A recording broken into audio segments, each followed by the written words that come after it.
Con 175 morti in 24 ore, un indice RT a 1,07, il Veneto, con le nuove disposizioni che fanno scendere l'indice RT da 1,25 a 1 per il passaggio da zona gialla a zona arancio, rischia di cambiare presto colore. Venerdì la decisione dell'esecutivo. Fino ad allora valgono le norme dell'ultimo decreto legge del governo che, in questa girandola di cambiamenti a cavallo tra l'Epifania e il Carnevale, prevede per tutta Italia, per il periodo compreso tra il 7 e il 15 gennaio, il divieto di spostarsi tra regioni o province autonome diverse, tranne che per lavoro, necessità o salute, rimanendo salva la possibilità di rientrare a casa propria. Rimangono escluse le seconde case fuori regione o provincia autonoma.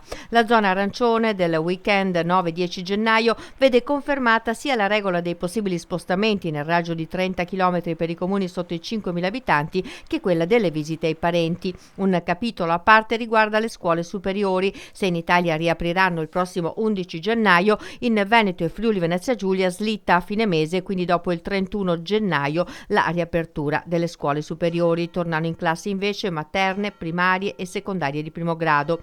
Non rallenta il contagio in Veneto, Sardegna, Puglia, Marche, Trentino e Basilicata. Il Veneto in particolare registra un numero degli infetti in aumento di 25 volte da fine settembre.